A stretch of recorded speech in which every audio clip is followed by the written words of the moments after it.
Good morning friends. मेरा नाम रवि कुमार है और ये आपकी क्लास 12 का चैप्टर है। इसका नाम है sexual reproduction in flowering plants. अब इस sexual reproduction in flowering plants में कौन कौन से कंटेंट है? पहला, पुष्प की संरचना। सेकंड, पुमंग, जायांग, परागण, निषेचन, भ्रूणपोष का परिवर्धन, भ्रूण का परिवर्धन, अलैंगिक जनन, अनिषेक फलन और बहुभ्रूणता एंड बीज। तो टोटल 10 इसमें सीरियल नंबर दे रखे हैं। इसके अनुसार अपना कंटेंट है, तो मैं सारे कंटेंट को इसमें कवर अप करूँगा मैं। अब पहला पढ़ेंगे पुष्प की संरचना।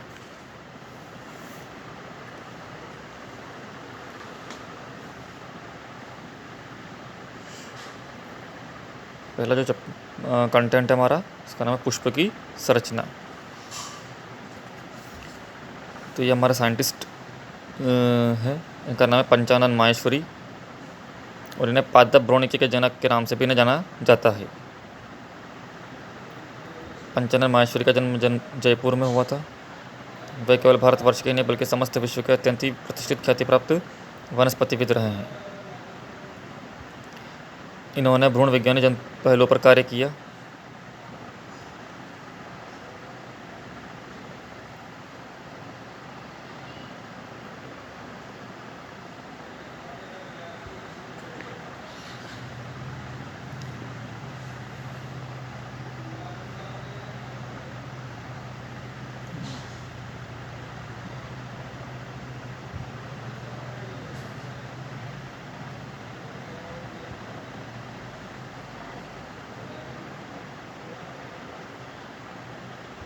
इन्होंने भ्रूण विज्ञानी पहलुओं पर कार्य किया और वर्गीकी में भ्रूण विज्ञानी लक्षणों के उपयोग को भी लोकप्रिय किया।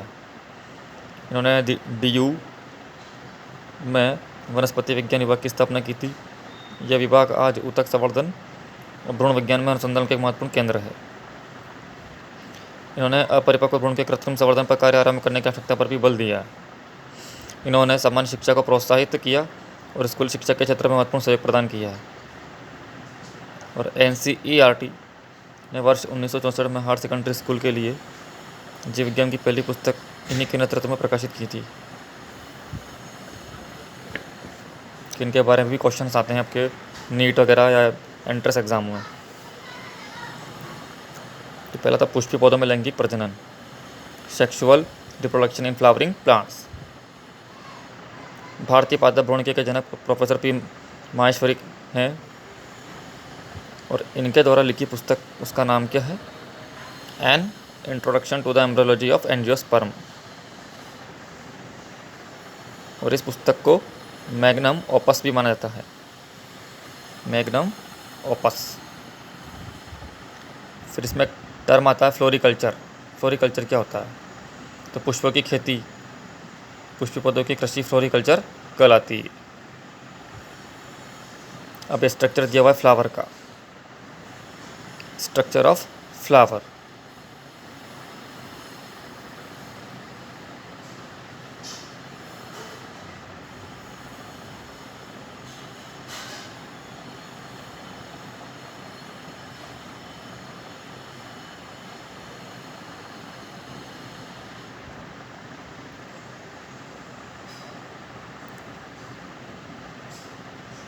ये फ्लावर है। अब इसमें इसका जो नीचे जो फूला हुआ भाग होता है उसे हम बोलते हैं पेडिसल। सॉरी, ये इसका जो नीचे निकला हुआ जो तंतु फिलामेंटस वाला जो पार्ट होता है इसे बोलते हैं पेडिसल। और इसके जस्ट ऊपर में जो फूला हुआ भाग होता है इसे हम कहते हैं थैलेमस कहते हैं। अब जो फ्लावर होता है ये 4 वूल्स के 4 चक्र से मिलकर बना होता है। इसका सबसे जो बाहरी चक्र होता है उसे हम बोलते हैं सेपल्स। ये वाला पार्ट, ये क्या होता है? सेपल्स है।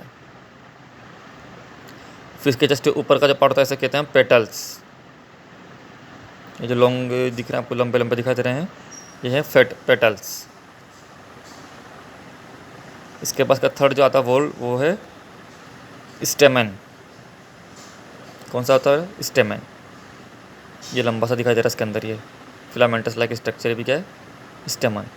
अब स्टेमन जो है 2 पार्ट्स में मिलकर बना होता है, तो फिलामेंट और दूसरा एंथर। ये फिलामेंट होता है और एक एंथर होता है।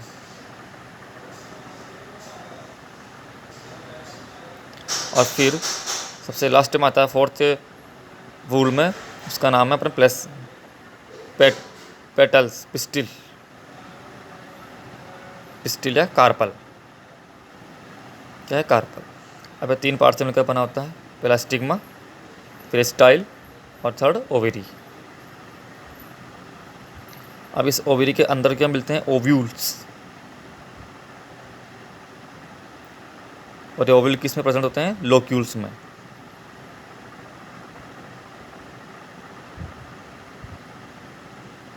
ओव्यूल लोक्यूल्स के अंदर प्रेजेंट होते हैं। अब इसमें जो सेपल और पेटल जो है, इन दोनों पार्ट्स को बोला था एसेसरी ऑर्गन्स, ये होते हैं एसेसरी ऑर्गन्स। और स्टेमेंस और कार्पल को बोला था रिप्रोडक्टिव ऑर्गन्स।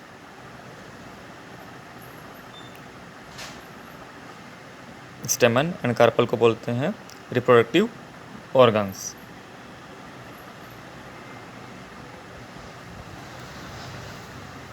एक बार चेक करूँ।